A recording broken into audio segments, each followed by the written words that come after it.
Ok, gloire à Dieu. Donc je disais que vous allez voir beaucoup de chrétiens qui aiment parler des mots et tout ça là. Notre combat spirituel, c'est contre le péché, c'est contre la vie que maman donne. Amen. Voilà ce qu'on appelle combat spirituel. Donc le combat contre Goliath est d'abord spirituel. Amen. Vous voyez? Amen. Donc le combat là est spirituel parce que maman a une vie par laquelle les hommes du monde vivent.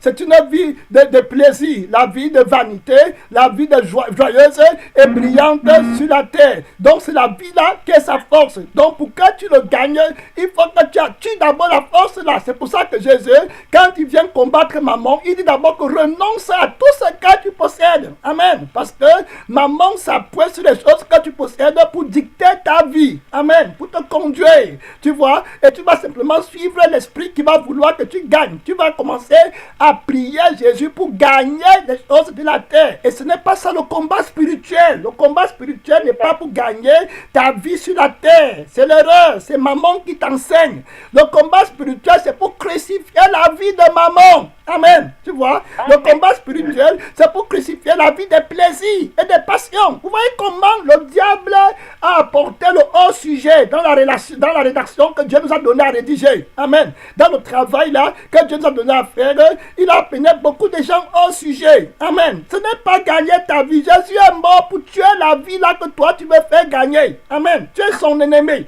Tu vois, sans même savoir. C'est pour ça que beaucoup de personnes prient, sont dans les péchés. Vous vous demandez comment ils n'ont. Le diable les a aidés. Parce que quand ils prient, ils disent qu'au nom de Jésus, et ils ressentent une sensation d'un esprit, ils commencent à croire que quand tu dis au nom de Jésus, et puis c'est toujours le Saint-Esprit qui doit agir. Vous voyez, ils sont dans l'erreur. Tu peux dire au nom de Jésus, c'est Satan qui agit tranquillement pour t'amener en enfer pénal. Moi, je vous ai dit que j'ai entendu les démons chanter les louanges de Dieu.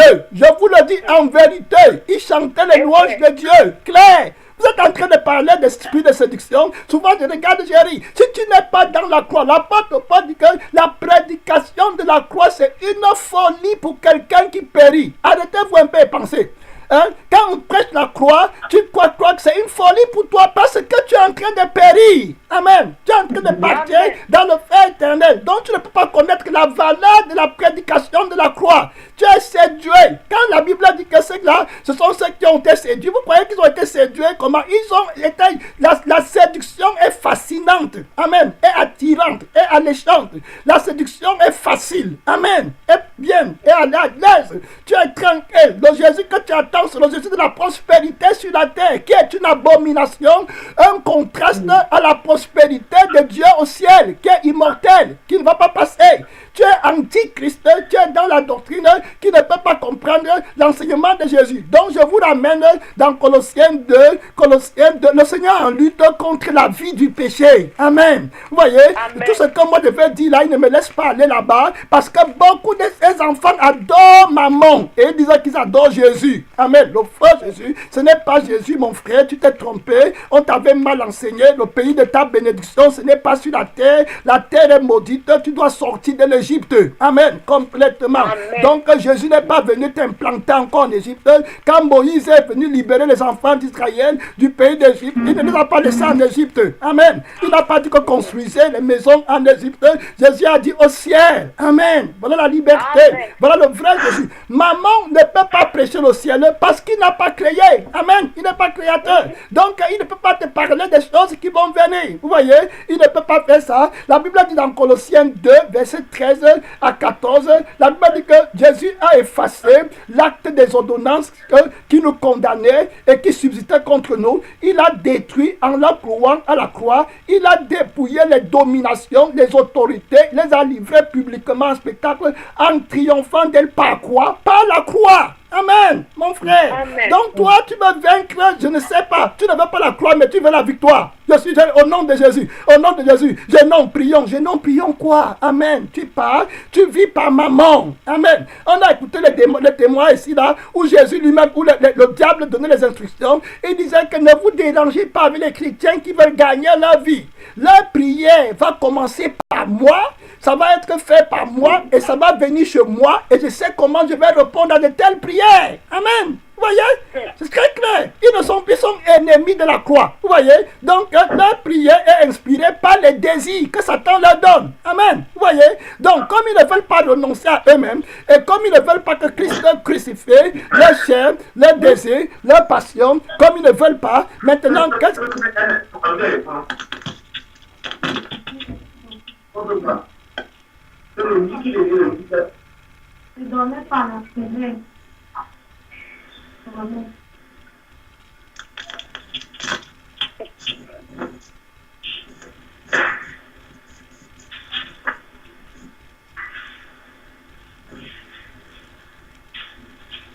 Ok, donc je disais que, comme ils ne veulent pas que Jésus crucifie la vie là, Jésus les livre donc à un autre esprit, et puis l'esprit là commence à les conduire, et ils croient qu'ils sont enfants de Dieu. Ils vivent toujours avec les mêmes désirs qu'ils avaient dans le monde. Oh. Il ne faut pas oublier. Et c'est ça qu'ils appellent Jésus, et prêt, il jeûne, je veux telle chose, il dit bien je veux. Hein. C'est-à-dire que le désir là, c'est un prix de louer, et il faut qu'il fasse tout pour que le désir là s'accomplisse. Il ne sait pas que le désir là, c'est une vie de la chair que le diable lui a donné, et il vit. Et il dit qu'il veut vaincre Satan, Satan rien. C'est comme ça alors que le peuple d'Israël ne pouvait pas avancer pour lutter contre Goliath. Amen. Il ne pouvait pas.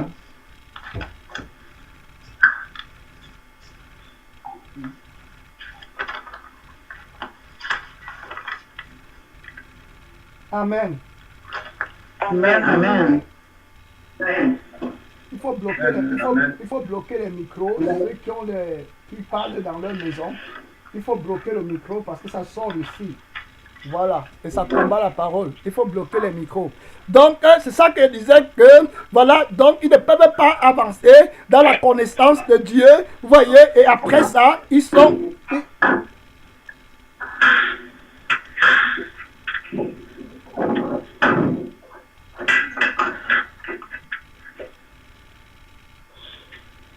Voilà, donc ils ne peuvent pas avancer dans la grâce de Dieu pour vaincre le diable. Ils vont toujours rester tournés autour, jusqu'à leur mort. Ils ne trouveront jamais la victoire parce qu'ils sont ennemis de la croix. Amen. Ennemis de la croix. Vous voyez? Et c'est pas la croix que Satan est vainqueur. Amen. Donc, si tu ne veux pas prendre ta croix, Satan est ton Dieu. La Bible dit dans Philippiens 3, verset 16, quand il en a plusieurs qui marchent en ennemi de la croix de Christ, je vous en ai souvent parlé.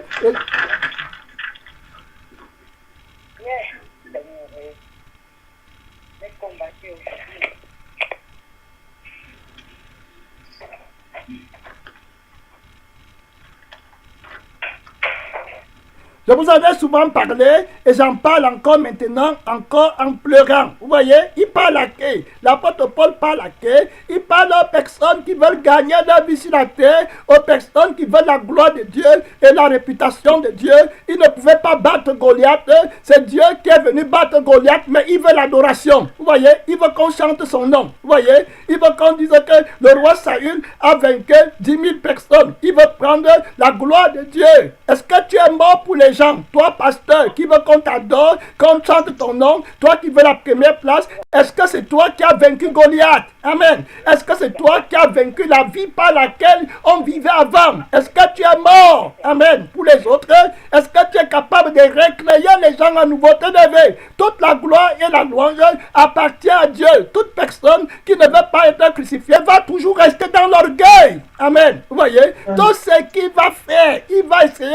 L'orgueil, c'est pas l'orgueil qui veut être humble. Amen. Vous allez voir, les gens, il n'a pas la vie de l'humilité, et puis il veut faire comme il est humble, c'est aussi l'orgueil. Tu dois accepter que Jésus-Christ est capable de sanctifier en renonçant à ta vie, à tout ce que tu possèdes, et Jésus va enlever le venin de l'orgueil là, que le serpent t'a lancé. Amen. Quand il t'a mordu, Jésus va enlever le sang là. Vous voyez, quand le serpent te mord, son venin passe dans ton sang. Amen. C'est pas le sang. Donc la vie là, le diable a taché le sang par lequel on vivait avant, et la vie de toute chair est dans son sang. C'est pour ça que Jésus est venu avec un nouveau sang. Mais pour qu'il nous donne à boire le nouveau sang là, il faut qu'il soit d'abord glorifié. Donc il crucifie la chair avec ses passions et ses désirs, et qu'il ressuscite avec avec une nouvelle vie qu'on va vivre avec. Donc voilà la prédication de la croix. L'apôtre Paul dit ici là qu'il y a beaucoup de frères, des pasteurs, des prophètes, voilà, qui marchent en ennemi de la croix de Christ. Vous voyez, il parle à qui? Voilà, les voilà. Vous voyez, qui entrent à l'église. La Bible dit leur fin sera la perdition. Ils ont pour Dieu leur ventre. Ventre, ça veut dire qu'ils veulent gagner leur vie sur la terre. Voilà pourquoi ils vivent. Ils ne connaissent que la vie de la terre. Voilà. Et ils ont la faute. Regardez que quand Goliath marche contre Israël, tout Israël est vaincu par Mammon. Amen. Tous. Du roi jusqu'au dernier. Dieu n'a aucune personne là-bas. Tous là ont la mue du roi Saül. La mue du roi Saül, je vous expliquer que son âme est attachée à la vie du monde, à la vie de la chair, à la vie de ce monde-ci. C'est avec la vie là qu'il veut gagner Jésus. Il prie par la vie là, il prie pour la vie là, il chante par la vie là. Ils ne peuvent pas comprendre Jésus-Christ. Ils vont être des religieux vaincus par le péché. Et c'est comme ça que Dieu va venir avec David loin. Vous voyez, pour venir les aider. David, le Seigneur Jésus-Christ, qui va venir les aider. Voilà, quelqu'un qui n'a pas de considération pour lui-même, quelqu'un qui aime Dieu, qui a perdu sa vie dans le monde, qui ne connaît pas la gloire et tous ces trucs-là, quelqu'un qui cherche la gloire de Dieu, quelqu'un qui est petit à ses yeux, quelqu'un qui méprise la vie de la terre, mais qui cherche la gloire de Dieu. Voilà les personnes que Dieu recherche, voilà les personnes qui ne vont pas toucher à la gloire de Dieu. Amen. Les gens qui touchent à la gloire de Dieu, les gens qui croient qu'ils sont quelqu'un, ce n'est pas ça. L'appel de Dieu, on voit clair. La Bible dit qu'ils travaillent pour leur ventre, ils mettent leur gloire dans ce qui fait leur honte. Leur gloire, c'est que j'ai telle chose, toujours les choses que les gens voient. C'est ça qu'on appelle ce qui fait ta honte. Vous voyez, et ils considèrent les gens par motif d'intérêt. Vous voyez, donc quand ils voient que tu as tel avantage qu'ils peuvent avoir derrière toi, ils commencent à bien parler de toi et tout ça. C'est des gens qui ne sont pas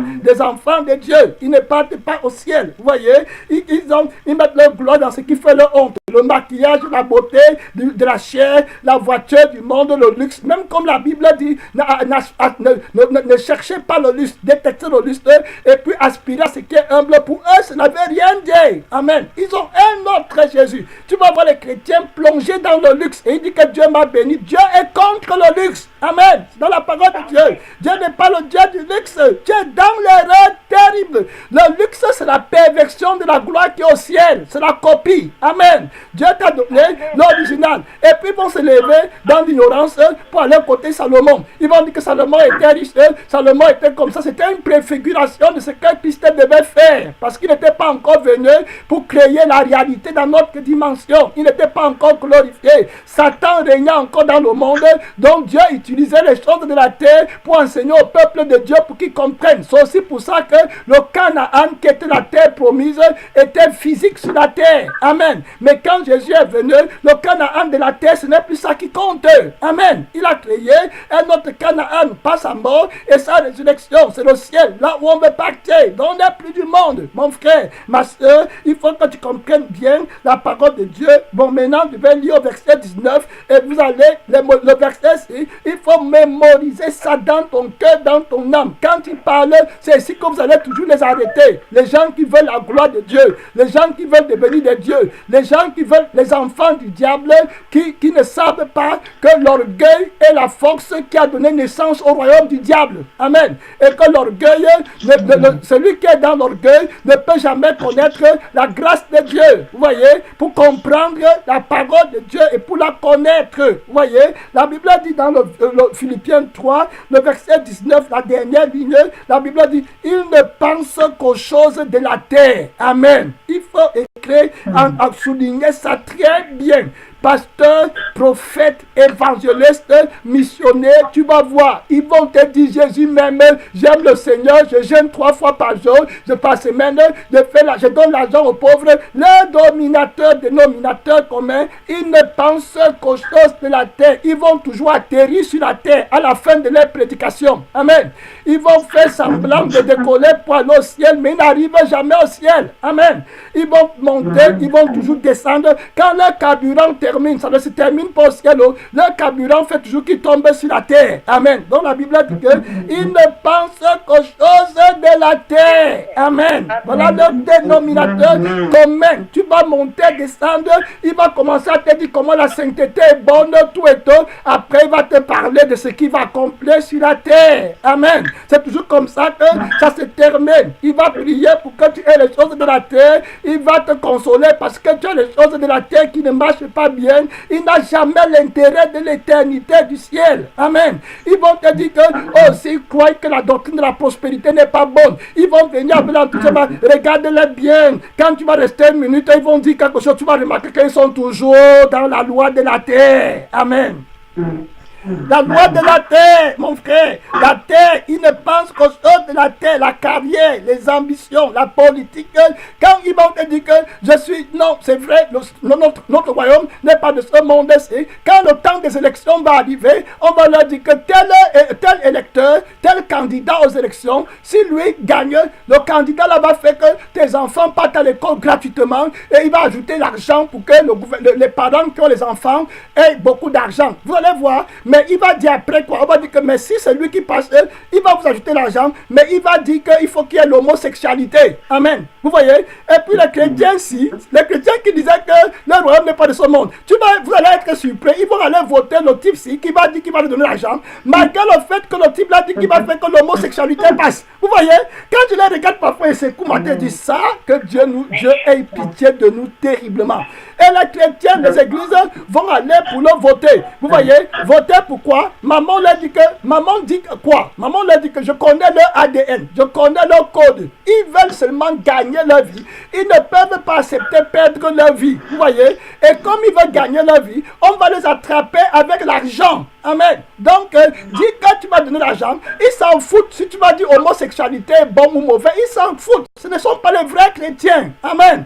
Et ils veulent seulement gagner leur vie. Ils ont la Bible pour se mentir, pour apaiser leur conscience, mais ils ne connaissent pas la vie de Jésus. Ils croient que Jésus, c'est le mot Jésus. Le vrai Jésus a la vie qui n'est pas dans l'argent. Amen. Vous voyez? Donc, comme ils ont la vie de l'argent, et ils croient qu'ils sont en train d'asservir le vrai Jésus, c'est là-bas où on va les égorger tous. Amen. Vous voyez? On va tous les arrêter. Vous allez voir, donc ils vont quitter. Dis comme ça. Après, tu vois le frère là, tu lui demandes que tu allais voter pour qui? Il te dit que mais j'ai voté pour l'autre, non, parce qu'il va donner le rabais dans les maisons. Et puis les enfants vont aller à l'école gratuitement. Il dit, mais tu n'as pas remarqué que c'est lui qui va promouvoir l'homosexualité. Il va légaliser l'homosexualité. Tu n'as pas vu ça? Donc, toi, là, il ne peut plus parler, tu vois. Il dit qu'après, il va te dire qu'ils sont tous pareils. Tu vois, ils ne peuvent pas. Pourquoi? Ils veulent toujours les choses de la terre. C'est ça qui les dicte.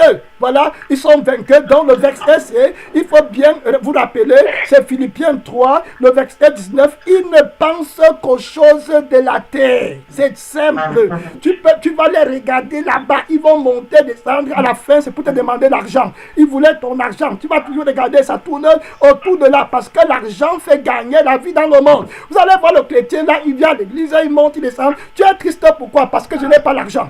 Tu es heureux aujourd'hui pourquoi? Parce que j'ai l'argent. Amen. C'est ça que ça veut dire. Ça veut dire que j'ai obtenu quelque chose dans le monde, ma vie va bien dans le monde, donc je suis content. Si ma vie allait mal dans le monde, donc je suis triste. Ce n'est pas ça la vie du chrétien. Amen. Le chrétien, lui, sa vie c'est Christ, c'est quand son éternité est assurée et que sa famille part au ciel et que Jésus-Christ est content au ciel. C'est à ce moment que lui aussi il est content. Amen. Jésus dit que ne vous réjouissez pas parce que les esprits méchants vous sont soumis, mais réjouissez-vous parce que vos noms sont écrits dans le livre de vie. Amen.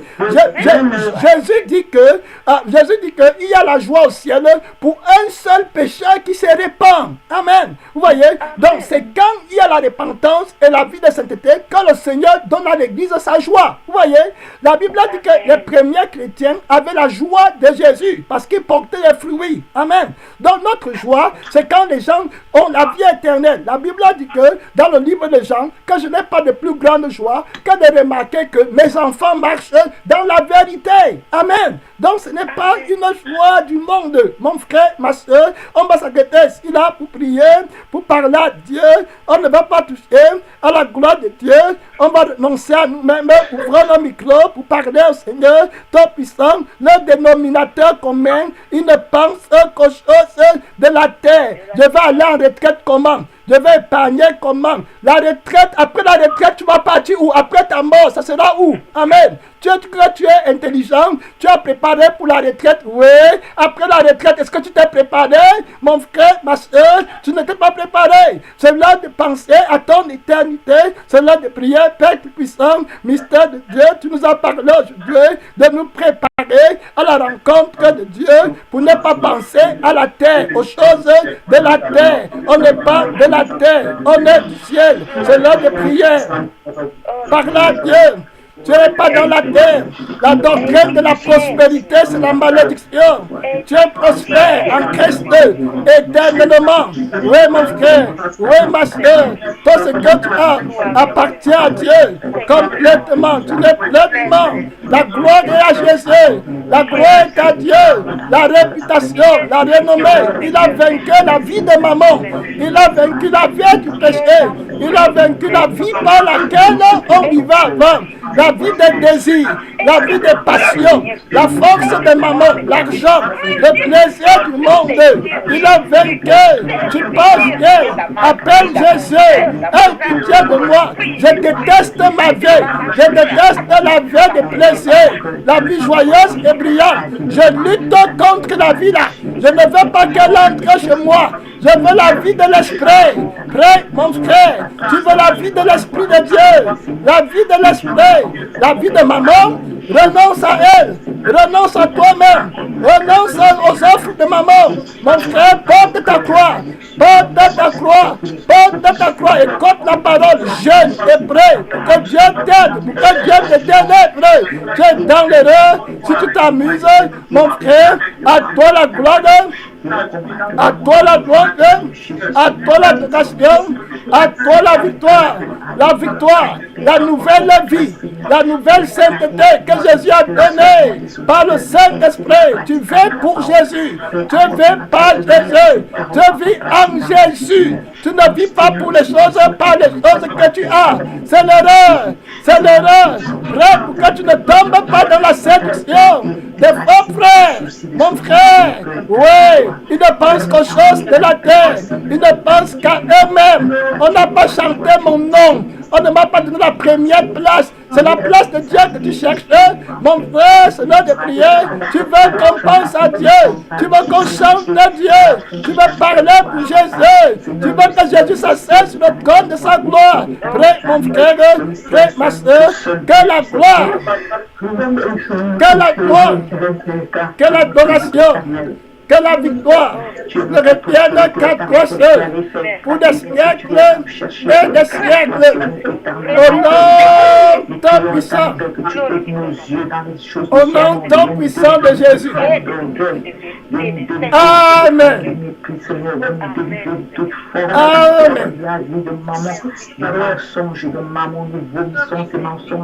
Au nom ton puissant de Jésus-Christ vainqueur. Nous rejetons cette vie au nom puissant. Amen, Seigneur.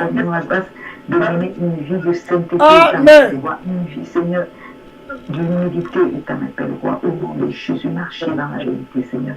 Marcher comme des enfants de lumière, éternel roi, afin que ton nom soit toujours glorifié. Au nom de Jésus, ôter tout ce qui est de gloire dans nos vies. Au nom puissant de Jésus, Seigneur, nous te disons merci. Merci, éternel Dieu vivant, merci, Père de roi, au nom puissant de Jésus-Christ de Nazareth. Alléluia. Amen. Donc, on va s'arrêter ici là. On va s'arrêter ici là. On va s'arrêter ici là. Amen. Voilà un point. Aujourd'hui, on va retenir ceci. Il ne faut pas accepter la joie qui vient du monde. Hein. Ça va te fatiguer vite. Tu n'acceptes pas la joie des trucs là. Non, ça ce n'est pas la joie qui vient de l'esprit. Et puis tu ne t'attristes pas aussi si tu n'as pas les choses là, parce que ça ne vient pas du Saint-Esprit. Amen. Voilà. Quand tu vas commencer à être comme ça va être difficile pour le diable de t'arrêter. Cet enseignement que l'Esprit m'a montré m'a beaucoup aidé. Amen. M'a beaucoup aidé. Vous voyez, quand tu commences à voir la joie des choses du monde et tout ça, après ça commence à te conduire. Le jour où tu n'as pas, tu commences à chercher la joie des choses. Tu crois que la joie c'est dans les choses du monde. Le monde qui est ou qui n'est pas, ça ne veut rien dire. Ta vie c'est Christ. Amen. C'est en Christ que tu as la vie, que tu as la paix, que tu as la joie, parce que ta joie, ce n'est plus du monde, c'est un fruit de l'esprit. Amen. La joie du chrétien, c'est un fruit de l'esprit. Voilà. Gloire à Dieu. On va s'arrêter.